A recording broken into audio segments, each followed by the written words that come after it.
You're now watching Showbiz Now, your daily showbiz update. Dapat bang magpasalamat nila Tito Vic and Joey kay Julius Babaw? Ito'y once and for all, nadinig na rin ang tunay na storya sa di umano ay ginawa nila Tito Vic and Joey kasama si Richie De Horsey sa dating sexy star na si Pepsi Paloma. Once and for all, nadilig na nga ang kwento hinggil sa di umano ay paggawa ng hindi maganda ng TVJ noon sa isang magandang sexy star na si Pepsi Paloma.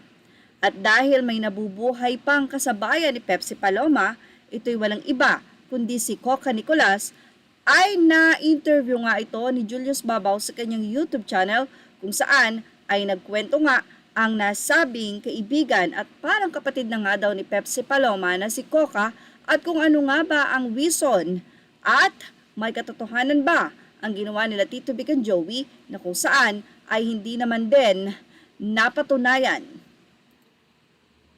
Halos 39 years nga na pinabalik-balik ito ng mga netizen lalo na ang may issue kila Tito Vic and Joey, especially ang kasagsagan nga ng Aldab na kung saan ay bigla itong nawala at pinaka parang resback na nga ito ng mga Aldab kila Tito Vic and Joey ang ipaulit-ulit ang nasabing kaso na ito ng tatlo. Anyway, narito po ang full update. Kahit na nga ilang beses pang kinlaro nila Tito Vic and Joey at Richie De Horsey ang nasabing pagbibintang sa kanilang ito ay hindi pa nga rin nawawala sa isipan ng mga tao ang nasabi nga pong nakatatak na larawan ng tatlo sa nasabing pagpanaw o pagkitil ng sarili niyang buhay ni Pepsi Paloma. Sa nasabing kwento ay sa may Quezon City daw sa isang hotel, doon ay ginawa ng hindi maganda nila Tito Vic and Joey ang nasabing sexy star. Ito'y taong 1982. Siyempre, umabot sa dimandahan ang nasabing kasuhan.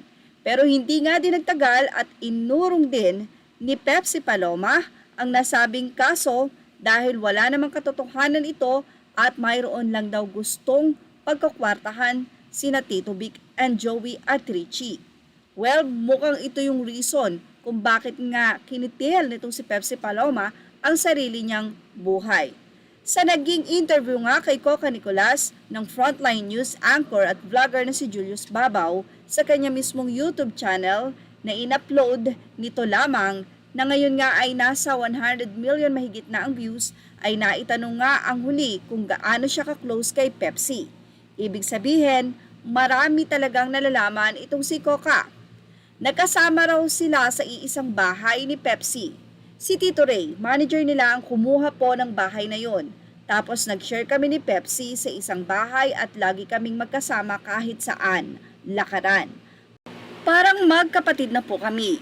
Then nabanggit ko sa kanya, Pechay po kasi ang tawag ko dyan kay Pepsi. Sabi ko, Pechay, totoo ba yung sa inyo nila Tito Vic and Joey? Sabi niya, alin? At narito nga ang kahindik-hindik na sagot ni Pepsi kay Coca. Hindi alam mo naman si Tito Ray. Ito ay ang kanilang manager. Parang hindi ka naman na ano dyan kay Tito. Lahat gagawin niya para lang sumikat tayo.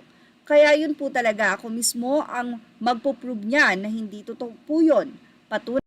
Ayon din kay Coca, hindi na niya itinanong pa kung bakit pumayag ito sa gusto ng kanilang manager noon. Paboritong-paborito daw ni Coca ang nasabing grupo o ang nasabing mga host na Tito Vic and Joey. Well, sa tinagal-tagal nga ng panahon, 39 years, ngayon ay mukhang sunod-sunod ang blessing na natatanggap nila Tito Vic and Joey. Matapos kasing manalo versus Salushos sa trademark ng Eat Bulaga na ngayon ay ginagamit na nila sa TV5, narito naman ang magandang balita para luminis or malinis ang kanilang pangalan. At yan ang ating Showbiz Snap update. Images are all credit to the rightful owners and thank you for watching Showbiz Snap.